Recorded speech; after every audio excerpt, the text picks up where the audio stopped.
All right, good morning, everyone, and welcome to the Warren Center's third annual Strong Start Virtual Summit, powered by Reliant. I'm Lawson Martin, and I'm the digital media coordinator here at the Warren Center, and I can speak for everyone at the Warren Center when I say we're so glad you joined us today. If you don't know anything about the Warren Center, we're a nonprofit that advocates, serves, and empowers children and families with developmental disabilities and delays. We do that by offering personalized therapy services for children, one-on-one coaching for parents, and providing access to resources and support for families in our community. The Strong Start Virtual Summit is held in honor of Early Intervention Day, which is today. The Warren Center actually launched Early Intervention Day in the state of Texas back in 2021. The day is meant to raise public awareness of early intervention services for children and families impacted by developmental disabilities and delays. We decided to create this summit because we understand parenting can be very overwhelming at times, and our goal is to assure anyone watching that they're not alone in this adventure. Everyone at the Warren Center is so glad you were able to join us today and attend this session. This session is called Dreamland 101, A Parent's Guide to Better Sleep for You and Your Child. The speaker of this session is Hilliary Giglio. Hilliary is the founder and owner of Tranquil Beginnings, where she helped countless families solve their children's sleeping problems once and for all through her customized sleep plans and personalized follow-up support. She has a master's degree in social work. If any of you guys have any questions throughout this entire session, just comment them in the chat or the Q&A below, and we can get those questions answered at the end of the session. With that, Hilliary, please take it away from here. Hello, and thank you so much for having me here today. I am super excited to be here with you. Give me one moment. I'm going to share my screen.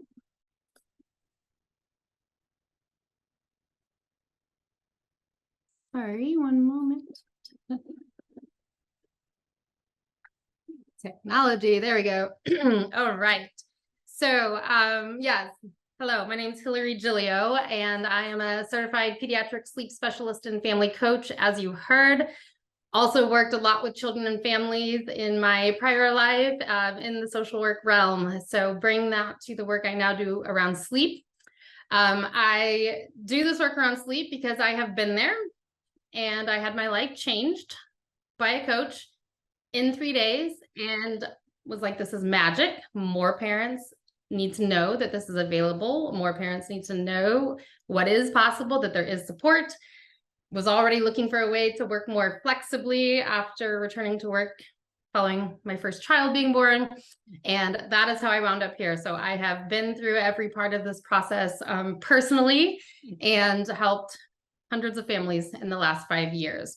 Got connected with the Warren Center because we've also been clients there. My youngest son received services before he turned 3 last summer.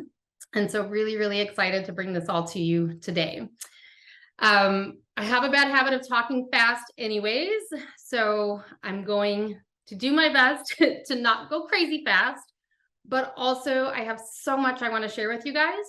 I want to get through it all. I definitely want to answer questions, but please know if we run out of time, which is possible, that you will get access to a bunch of ways to get in touch with me. And so if I can't answer your question live, you will be able to get that question answered after this.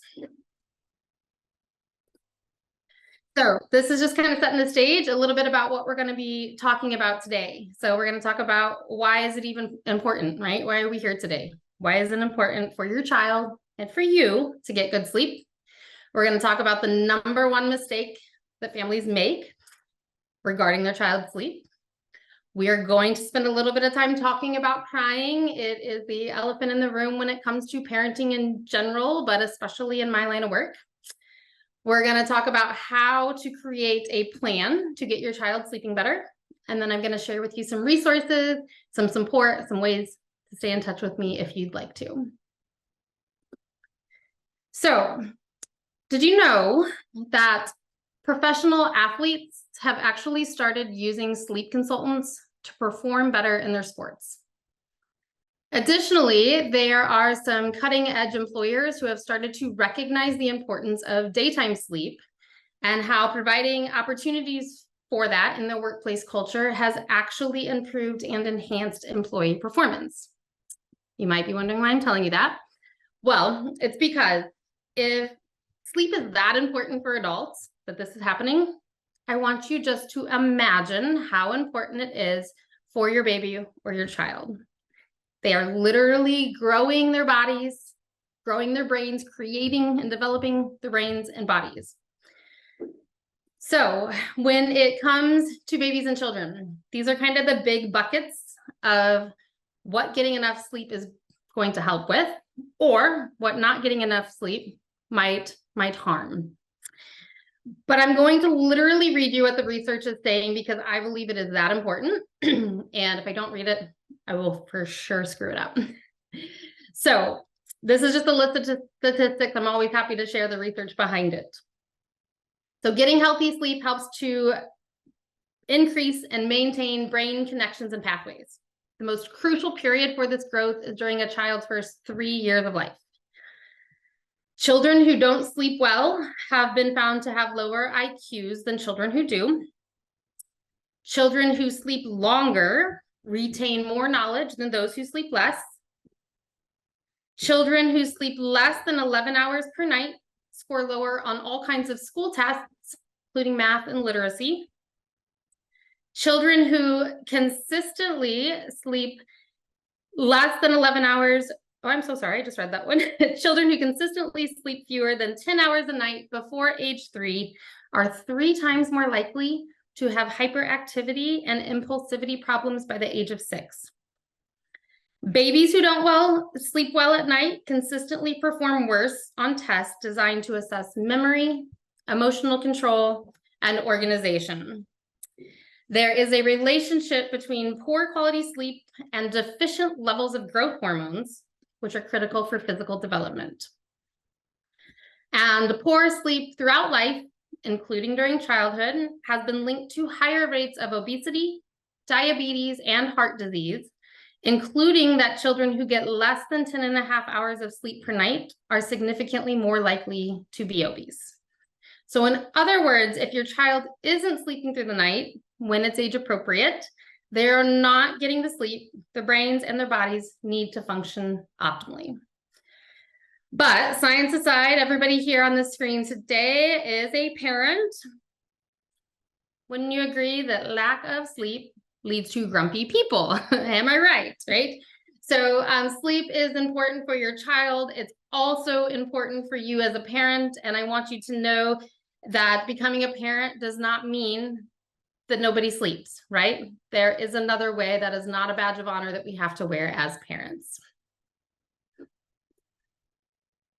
So the number one mistake has to do with the journey into sleep. So I am talking about that journey from going from fully awake to fully asleep. It is at the root of almost every child's sleeping problems. Now, there's lots of little contributing factors that are going to be important and that need to be right, but this is at the heart of almost all children's sleeping problems. I will use the word sleep associations, also use that interchangeably with the word sleep prop. When I talk about that, I am referring to what sort of external assistance is a child using to make that journey to go from awake to asleep. So common sleep associations. So with babies, it might be rocking to sleep, feeding to sleep, bouncing to sleep, having to go drive around in the car at nap time. As children start to get older, it might change, might not, might change. With my older kiddos, it almost always involves some form of physical presence from the parent. So parent has to lay in bed with the child until they're asleep, come back and relay with them in the middle of the night, maybe rubbing their back, whatever it is. Now, I want you to know that there is nothing inherently wrong with any of those activities, doing those activities with your child. It is the association between those things and sleep that is likely at the root of the problem. Now, newborns are a little different. Newborns often need that, very normal and natural for us to provide some external assistance for them to get to sleep. And it usually starts backfiring pretty early into infancy. Even if it is still helping them get to sleep, it is not helping them to stay asleep. Takes me down to the second point here with sleep cycles. So really important part of sleep science to understand are these next 2 points. We all go through lots of sleep cycles all night long. In between each and every one of them, there is a brief transient period, a kind of partial arousal. We come to the surface. As adults, we have them too. We just usually don't remember most of them. We just kind of roll over, we pull up our covers, we drift right back to sleep. For a baby or a child who has either learned they need something or convinced themselves they need something to make that journey, those partial arousals are way more frequently triggered into full-blown wakings. If they come to the surface enough to realize they're awake, they are going to be looking for that help. So they're usually awake more often for longer periods of time, usually more escalated, and at least one parent has to come in and recreate that same situation that got them to sleep in the first place.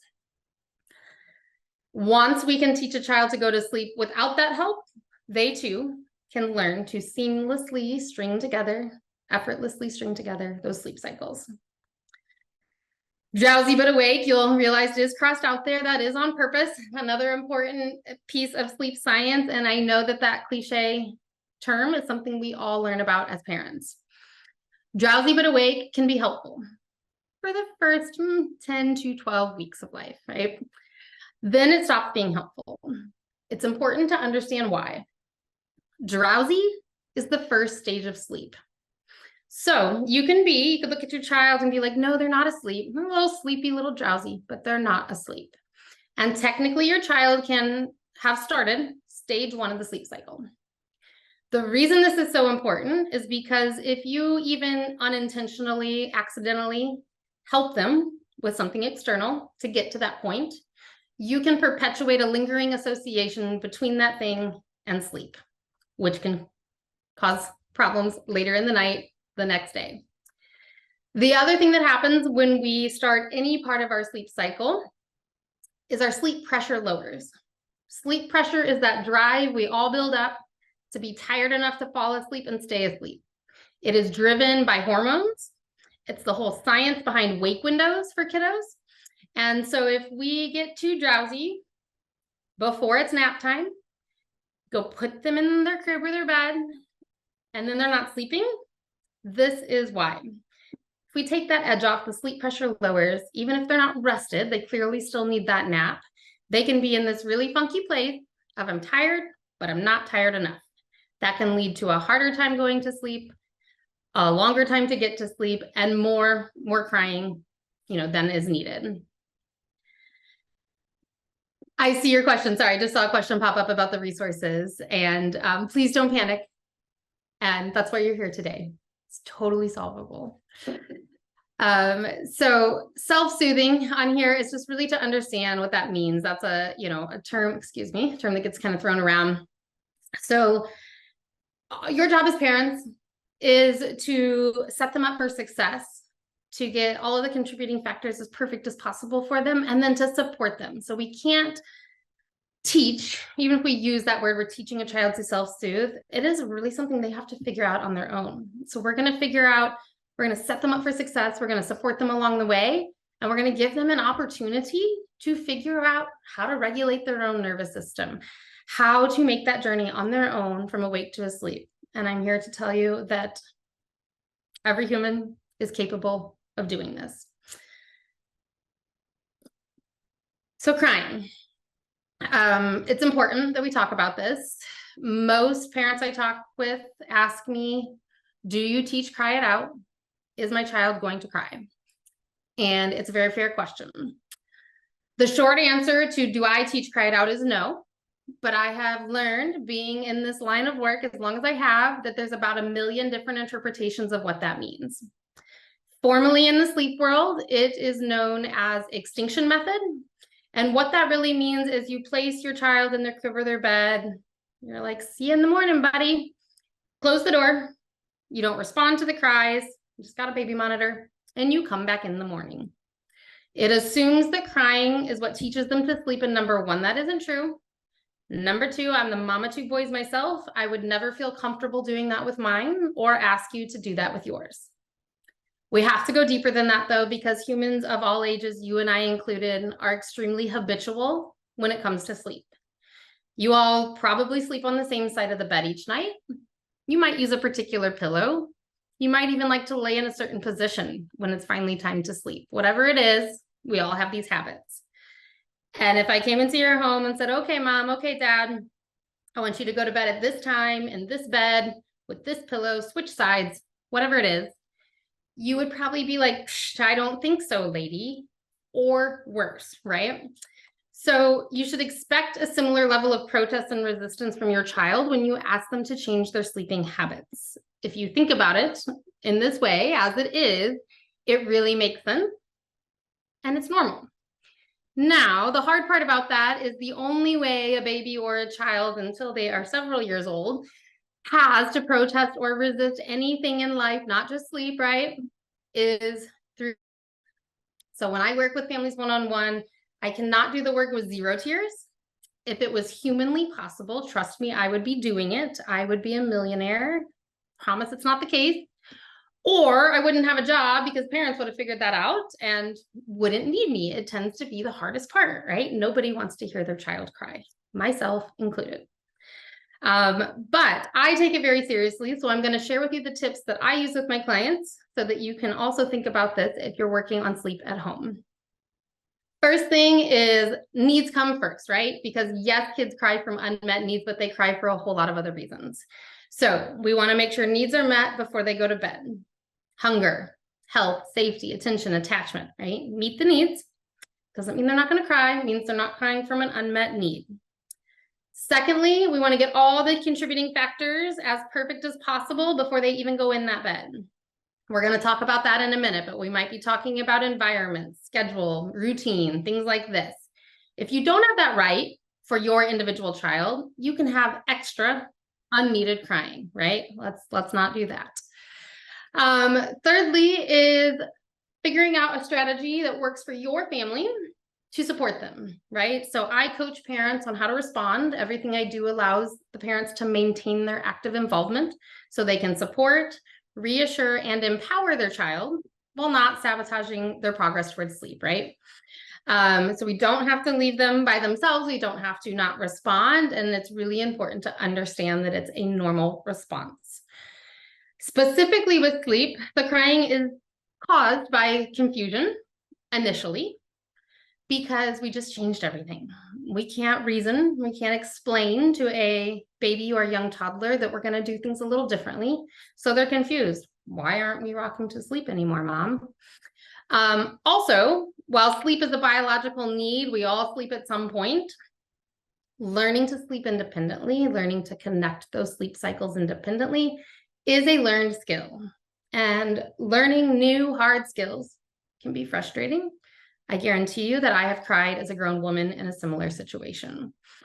So if we can really understand why it's happening in the first place, knowing that it is not only developmentally normal, but humanly normal, and then setting them up for success and supporting them, I promise you it is a much shorter lived part. And the more times your child goes from awake to asleep on their own, it gets easier. The confusion gets cleared up. They are more confident. They literally rewire connections and pathways in their brain. It starts to feel good. They actually do like to sleep, I promise you. And then the protest goes away. So any parent I talk to in my work, we always have this exact conversation so that parents can really understand, take it, and know the things you can do to minimize it. So I love this quote, a goal without a plan is just a wish. So many families I know are sleep deprived, right? And desperate. I have been there. So we're trying this one day, we're trying this trick the next day. We got a new blog that showed up in our email and Instagram tip, and every few days we're doing something different, no real strategy behind it, and we're not getting anywhere and probably having more crying than is needed. That is confusing to your child. We're also not giving their bodies time to catch up with these new tips or tricks. So I really, really encourage you before you dive in to go through the steps we're about to talk about, making a plan so that you can get it as perfect as possible for your child. The two main areas we're looking at when we're creating a sleep plan are, number one, sleep hygiene. Number two, those support strategies. Here's a little breakdown. We're going to get into all of these, but kind of what constitutes sleep hygiene, what we talk about when we're talking about how we're going to support them. So, environment. Environment can play a really important part. So, first and foremost, safety. Safety is always number one, right? So, this image on the left is a summary, a snapshot of the American Academy of Pediatrics Safe Sleep Guidelines. I share this with all of my clients, as well as you can go onto their website, get the full, long, detailed text around it. The ABCs of safe sleep may have been a term you've heard before. Those are kind of the top of the safe sleep guidelines, that your child should go into their bed alone, meaning they have their own sleeping space, on their back. You place them in their crib on their back, and that their crib, the seat, or their bed meets safety standards. There are other safe sleep guidelines here, and parents are the ones that make those choices around kind of which of these we're going to incorporate, right? So I will always talk through families, different aspects of them if they have questions. Once we know the environment is safe, there are some things that will help it to be optimal for sleep. First and foremost is darkness. So darkness is crucial. And this is not just kids and babies, this is all humans. We would all sleep better in a super dark room. This is also true for both nighttime and daytime sleep. The scale here is to just give you an idea. Darkness is extremely subjective. So I would have parents tell me the room is super dark. I'd see a picture and we'd be at a level 4 or 5. We are aiming for as close to level 10 for both daytime and nighttime sleep. If you're working on darkening your child's room and you want some of my favorite solutions, I've got several that I love, feel free to reach out to me. You'll get my contact information at the end. Schedule. So one of the handouts you guys received via email prior to this presentation today is a sleep needs chart. In my opinion, that thing is like gold.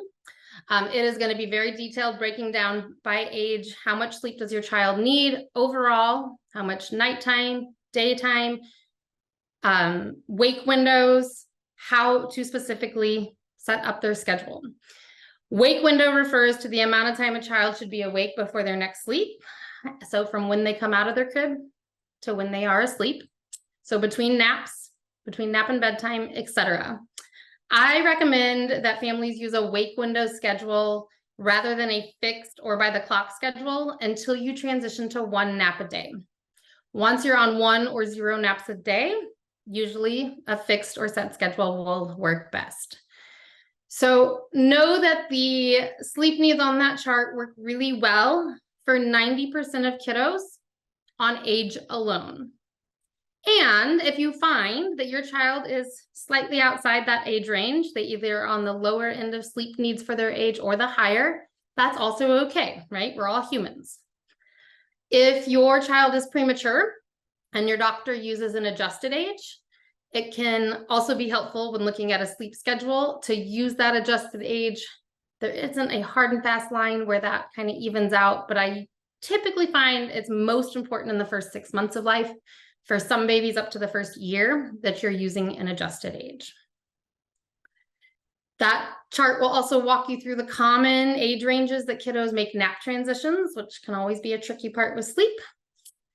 And then the last 3 things here on schedules is desired wake time, when to wake a sleeping baby, and when to feed.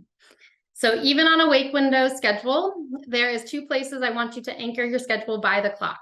That is, what time do we call it morning, known as your desired wake time. And by virtue of that, it will set your first nap time, even though you're using wake windows. So the idea is that if 7 a.m. is our desired wake time, that everything before 7 a.m. is considered and treated like a night waking. If we can really anchor the schedule in the morning, that is really going to help to set their little body clock. It would help all of us if we had a consistent morning and bedtime, so that everything else can more easily get predictable and consistent.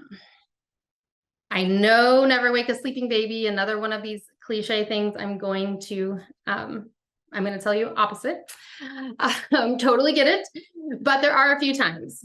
So if your desired wake time is 7, If they are still sleeping at 7, I say give them a 15-minute leeway. Wake them at 7:15. Usually 15 minutes is not so much that it's going to cause any issues with that consistency and predictability. If your child is napping age, I would ask you to wake them if any one individual nap reaches 2 hours. That is to both keep feeds on track, if we're talking about babies, get as many daytime calories in as we can, and also so they don't sleep too much and can't fit in those other naps throughout the day. Also want to wake them if they hit their total kind of allotted amount of daytime sleep. So if you look at that chart, it might say 2 to 3 hours of naps. So if they hit that 3-hour mark, or if they kind of hit their end-of-day cutoff. So an end-of-day cutoff looks like, what time is bedtime? What's that last wake window of the day? So we always want 11 to 12 hours of sleep overnight. That is what research shows is ideal for young children. So if we look at a 7 a.m. start time in the morning, we want to preserve at least 11 hours overnight. So that's no later than an 8 o'clock bedtime. And if they have a 3-hour awake window before bed, that means I would ask you to wake them at 5 o'clock from their last nap if they were still sleeping. It is more important to preserve the overnight sleep at that point. So I promise you, a good problem to have. It's better than the alternative, to wake your sleeping child. When to feed. So I am not a feeding specialist. I am a sleep specialist. But the tips that I will tell you around feeding is to improve sleep, but also added benefit is typically parents will see an improvement or an increase in amount of milk or just efficiency of feeding. So when I say feed, I'm talking about babies that are still on milk. So many babies have a feeding to sleep association. And so we want to untangle that relationship. We want feedings to happen not in the bedroom, unless it's a middle of the night feed that they need. We want to follow an eat, play, sleep pattern. That means every wake window, eat happens near the beginning of the wake window. Play refers to whatever they're doing that's not eating and sleeping, and then sleep, right? So following that pattern, giving your kiddo a few minutes from when they come out of the crib to have the milk. We still want it to happen at the beginning, but we want it to be a few minutes. We just kind of want to separate on any side of sleep. We want to have a little distinction so that this is sleeping time, this is eating time. You want to do everything in your to keep your kiddo awake while they're feeding. And if you start to notice signs of drowsiness, you kind of want to intervene that, interrupt that, try to re-alert them, even unlatch from breast or bottle, let them re-alert, then continuing the feeding. We don't want them to fall asleep or to get drowsy while feeding. It can take a little bit of work for kiddos who have had a strong association there, but it's totally possible. So routines. I know we all start hearing about routines the moment we become parents. I'm here to tell you they are not just fluff words. They are cueing systems to the body and to the brain that sleep is coming. So they are really important.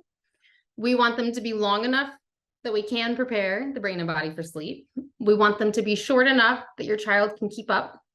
And we want the steps to happen in the exact same order every day so your child can learn to predict what comes next and know that at the end of that routine, they are going to be placed in their crib or their bed and expected to sleep. So these sample ones on the left are for children who are this is the routine would be for anyone. The feedings obviously are only for children that are young enough that they are needing milk in their bedtime routine. You will notice that it is step 1 of the routine. That's on purpose. That is to help them disassociate feeding from sleep. Your bedtime song is a short, repetitive song that no matter who puts them to sleep, no matter whether it's a nap or bedtime, everybody does the same. It is a verbal cue. Music is wildly powerful in the brain. We're not singing them to sleep, but they're going to come to learn this song means it's sleep time. And if they're not yet talking, when they start to develop that language, you're going to start singing that song back to you, and it's super, super sweet, super fun. So all of this with the lights on, and then the goal is that your child goes into their crib or bed awake. On the right-hand side of this slide, you'll see some extra tips for toddlers and beyond. I'm talking about children who are in a big kid bed. So things at this age, better not, can start to change, right? They're growing into their toddler independence. They're pushing boundaries, very developmentally normal and expected. We want to keep that bedtime routine on track.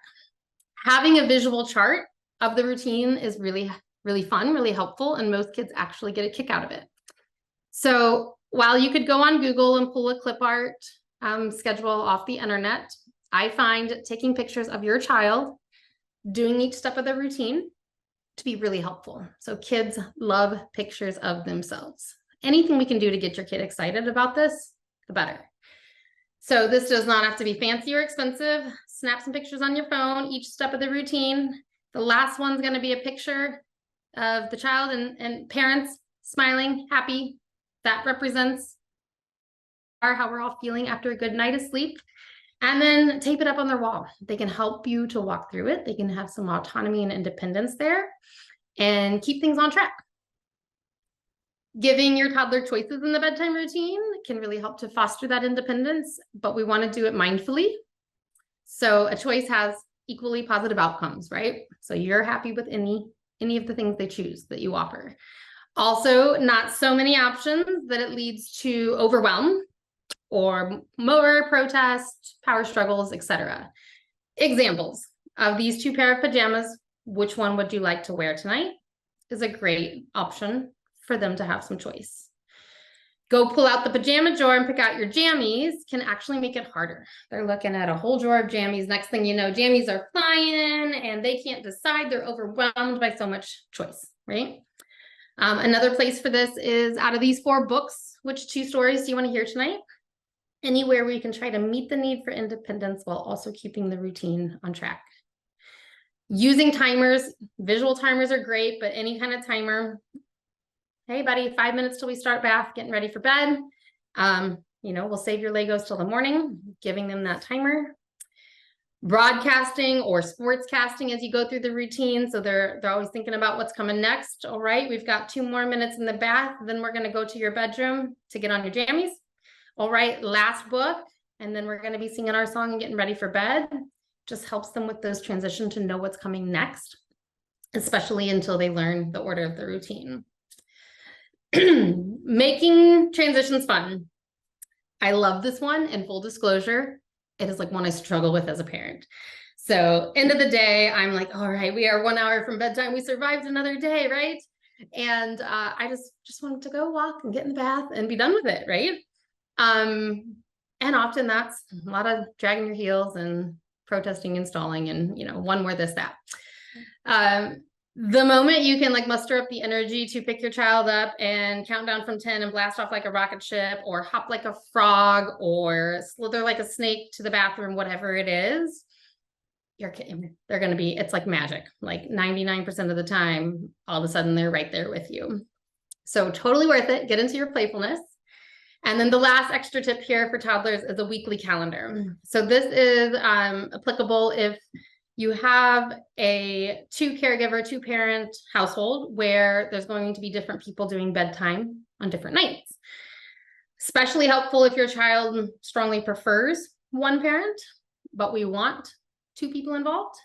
So it can be simple. It can be drawn by your hand or a little table on a Word document, Monday through Sunday on the top row. And either the word mom, dad, nanny, whatever, whoever it is, or a little picture of that person, put it up on the wall. They can check that in advance. They can be responsible, have some autonomy around that. And while ultimately you're still deciding whose picture goes up there, it can kind of take a little bit of the heat off directly from the parents, right? Well, go check your chart. Whose night is it? So just a few tips when we start getting past the baby stage. Make sure. Yes. Okay. So talked about all the sleep hygiene aspects, setting them up for success. Then we want to talk about, okay, how are we going to support them? We're going to set them up for success so we can make this as easy on them and you as possible. And now, how do we want to support them? So the 4 squares you see here, these are like the 4 most common support strategies in this line of work. Now, there are varieties of most of these that may not be exactly what you see here. And you would want to just think about What are you comfortable with as a parent? And when you're comfortable with something, you are way more likely to be consistent with it, to be confident that you can be, which is super important for kids in all areas of life, but especially in this work. And also, how do you think your child will respond? Because all kids are different, all humans are different, and some respond better to different types of support, to whether their parents in the room the whole time they're learning to fall asleep or whether they're not, right? And we want to honor that. We want to make this as easy on them as possible. So picking up and putting down is really a strategy where you are doing that, lots of picking up, putting down. When your child starts to protest, pick them up, let them calm, put them down. Now the goal is to repeat that, but that they actually take that final leap from awake to asleep on their own in their bed. Honestly, this can be really helpful with itty bitty bitties, really, really young ones. Often, even in infancy, this starts to be overstimulating and actually not helpful, but you're welcome to try.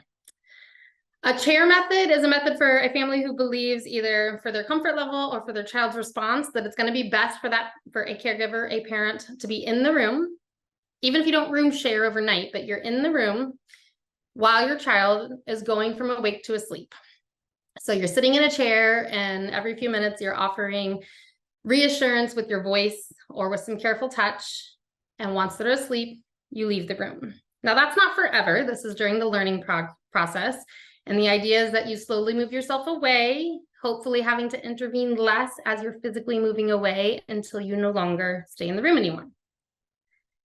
Timed intervals, there's a whole lot of different versions of this out there, but basically you would decide upon an amount of time that you're comfortable with between check-ins, and you'd tuck your child in and you'd leave the room. And then whatever that decided upon amount of time, you are going into the room to use your voice, use some careful touch to provide some support and reassurance. And then you're stepping out again and you're repeating that process. Extinction method is on here. I told you earlier, that is the formal name for what really is cry it out. It's not on here because I do it with my clients or because I necessarily recommend it, but it's on here so you know that it is an option and some parents do it. And there is research that supports that it is safe and effective. I find it to be unnecessary. I don't really know any parent that goes into this wanting to do that, but you know that it is kind of one of these 4 support options. Now, if you're like, well, I don't know how to decide, I don't know what my kid would respond best to because we've never tried any of this, I understand that you may have to make a tweak, right? Now, the goal is that we're getting the plan as good as possible before we get started, but it doesn't mean that you can't make tweaks. The one piece of advice I have is if you're hesitant, especially between being in a chair in the room or doing timed intervals, is you can always start in the room and kind of accelerate getting out of the room. But it's kind of backwards to go from doing these timed intervals to then all of a sudden parent caregivers in the room in a chair the whole time. It's a little bit backwards, which can lead to confusion. Confusion is our enemy in this work, which can lead to more protest, harder time going to sleep. So always just consider that when you're making this choice. Daytime sleep. So naps can just be hard, quite frankly. Daytime sleep is harder for all humans, not just kiddos. We don't have our bodies producing melatonin, which is the hormone related to sleep. It's not dark out. We don't have as much sleep pressure. And your kiddo would probably prefer to just stay up and play, right? So I like you just to know that going into it. 90-95% of kiddos, you start working on sleep, night times are probably going to consolidate first. You might be working on naps for a few weeks.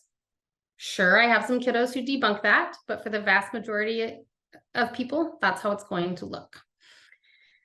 You still want to go through all those things we talked about with sleep hygiene, with the environment, making sure you're working on that eat, play, sleep routine, that we're avoiding drowsiness before they go into their crib or their bed at nap time. You've got a nap time routine that's a shortened version of the bedtime routine, no milk in it, no bath, that you're really consistent. You're using the same kind of support strategies you'd be using at bedtime or the middle of the night. We want each sleep situation to look and feel as similar as possible. and that you try long enough. So if your child puts themselves to sleep decently quick at bedtime in the beginning, don't be freaked out, for lack of a better word, if it takes them longer to initially put themselves to sleep at nap time. And if we supported our kids for 20 minutes at nap time and then called it quits, I promise you, even babies have the stamina to repeat that until the end of time. So we really want to try long enough that they convince themselves there's no better option than to close their little eyes and go to sleep. And the more often they can do that, it will get quicker and it will get easier. Some babies developmentally don't start lengthening their naps till closer to 6 months. So sometimes, even if we're doing all the right things, they're putting themselves to sleep independently, but we're not getting consistently long naps. For some kiddos, that can be normal. Alternatively, though, I do work with 3 and 4 month old babies who are taking 1, 2, sometimes even 3 naps a day that are reaching at least an hour. So short naps are common for any kiddo.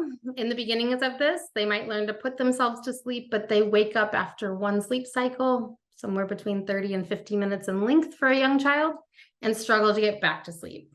So we really want to encourage you to kind of pause, to not rush in immediately, but to start giving them an opportunity to try to connect into another sleep cycle.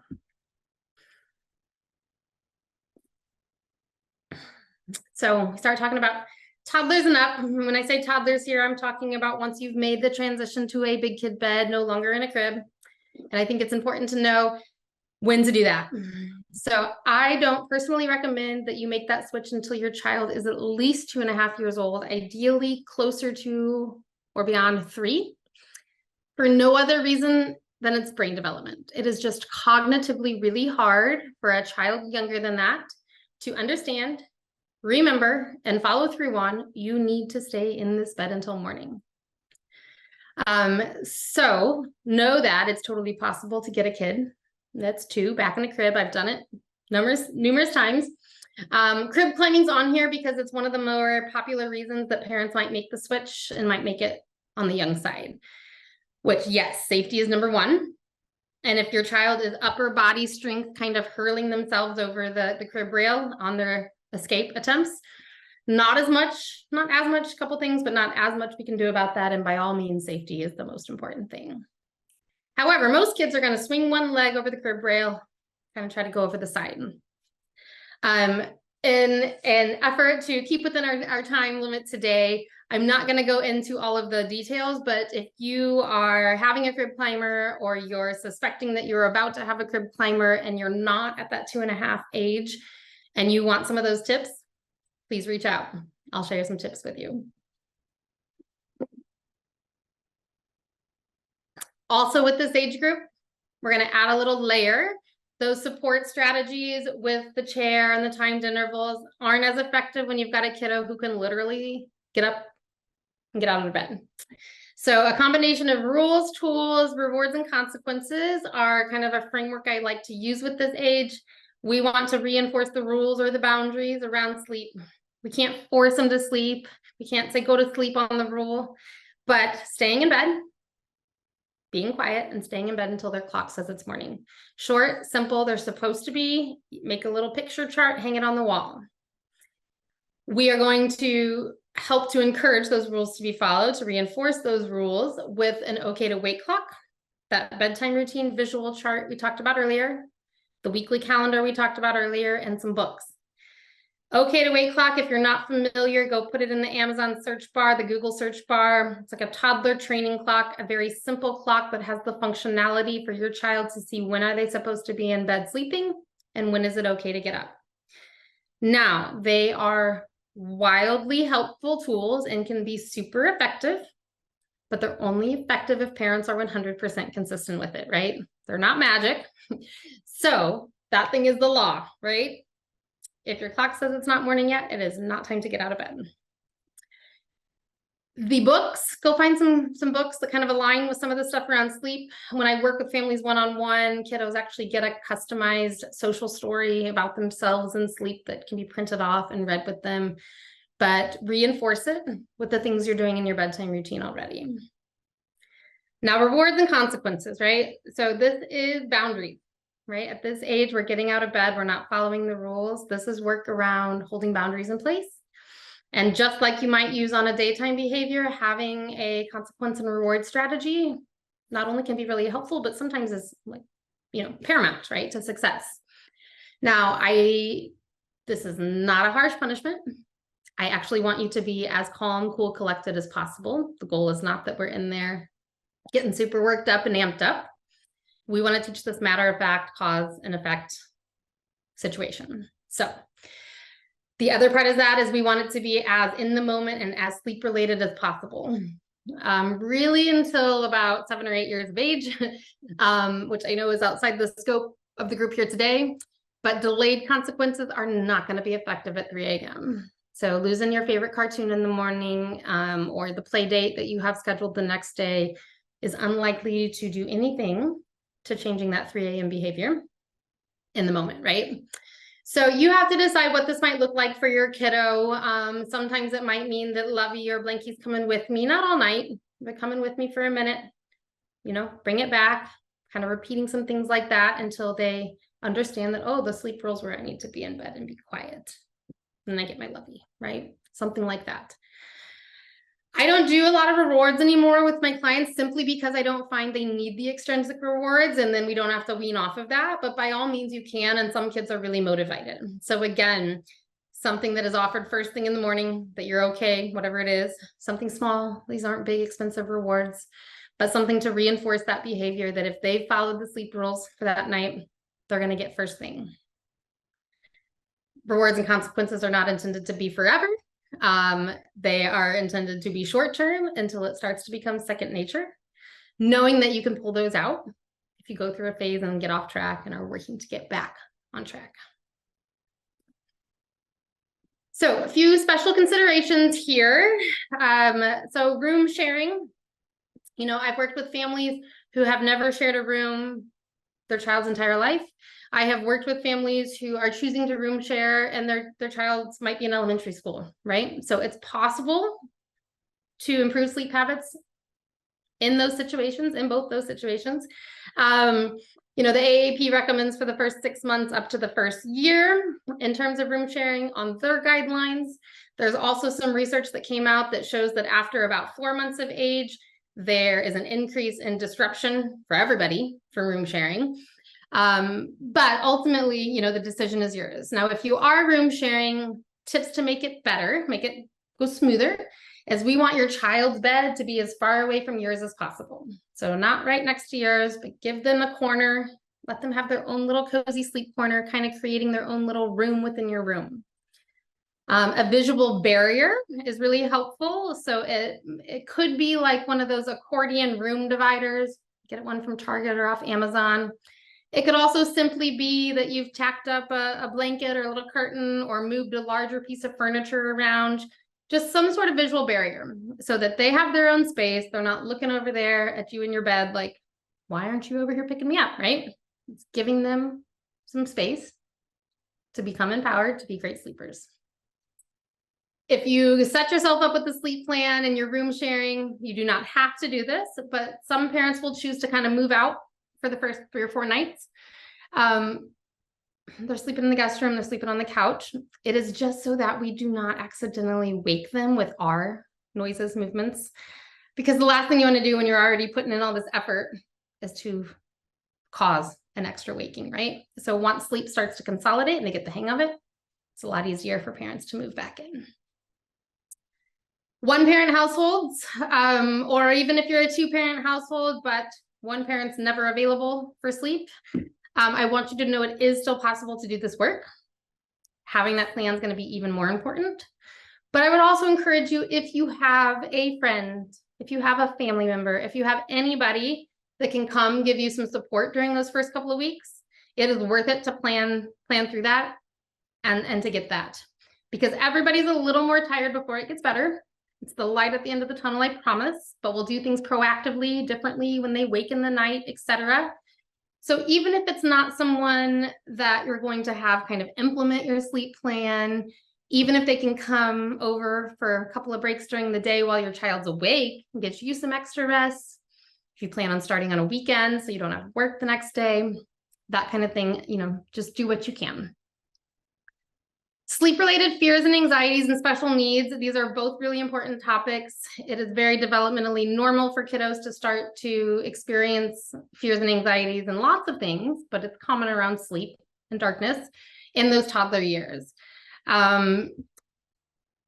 So that's one of the guides you got via email because I knew we were going to be running short on time and wanted to be sure we could cover all the basics here live. You have that. There's a ton of great tips and activities to help your child through those.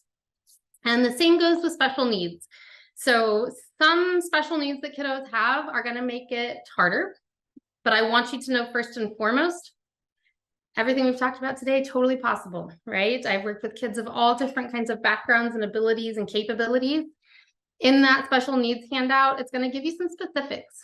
So there are some things that we might want to either add to all the basic methodology I've taught you here today, or that we want to tweak a little bit, depending on what sort of experience your child is having. So please do read through those. If either of those things relate to what you've got going on at your house, if you've got questions about them, open invitation, shoot me an email with a question. And this last slide here, feel free to screenshot this. This is lots of ways to get in touch with me or to get other resources from me. So the sleep needs chart, the fears and anxieties, and the special needs guides were all shared via email, and the Warren Center has copies of those. My website is on there. I am active on Instagram and Facebook, giving out lots of free sleep tips there. Have a really great community of people there. I do have a free guide called My 5 Proven Steps to Getting Your Child to Sleep Through the Night. It's kind of going to mirror some of what we talked about today. There are some things we went into more detail, but if you want something in print, also, when you are in the email community, you are going to get notified when I have new blogs up every month, new blog on a specific topic. I do sell some downloadable sleep guides. So in addition to private coaching, and these are more in depth than like a blog, but they're on very specific sleep topics. So you've got a generally good sleeper, but you're struggling with naps. You're struggling with early rising, travel, illness, daylight savings time, these sorts of things, whole bunch of guides on the website. And then last but definitely not least is know that I offer complimentary sleep evaluation calls to anyone who's interested. There are buttons on my website to schedule. This is 20 to 30 minutes on Zoom. It is completely free. It is no pressure, no obligation to book a service with me, but we will talk through what's going on for your child's sleep. I will share with you how I work with families in private coaching, how I help families like yours. I will answer any questions you have about that. So please reach out. Don't be shy. My email, I think, is the very last thing on this slide. So I want you to have all the ways to continue to get support and resources or to contact me. I know we are very short on time, so I don't know if we have time for questions or what that's looking like, but if we don't, you are welcome to email me the questions that didn't get answered. Yeah, for sure. With that, I want to thank everyone for attending today's session. And I also want to thank you, Hilliary, for sharing your knowledge and expertise with us. It's so crucially important because sleep is the biggest thing for your overall health. Our next session is at noon, so here in about 5 minutes today, and it's actually our keynote session called Put Your Mask On First, Taking Care of Yourself for the Sake of Your Child. And a mom named Felicia Wilson will share how she originally felt all her identity was wrapped around her daughter who has Down syndrome, but she'll share how she learned to come out of the shadows and into the light of her own identity, and she'll teach parents how to do the same. So we hope to see you in that session. If you haven't joined already, go back into your Sched account and click the keynote session to join, or go to thewarrencenter.org/strongstart to join that. Again, that's at noon Central Time in about 5 minutes. So we hope you can join us then. And if you would like to rewatch this session at any time, I will have it uploaded to YouTube within the next few days. So thank you again to our sponsor, Reliant, and for Hilliary.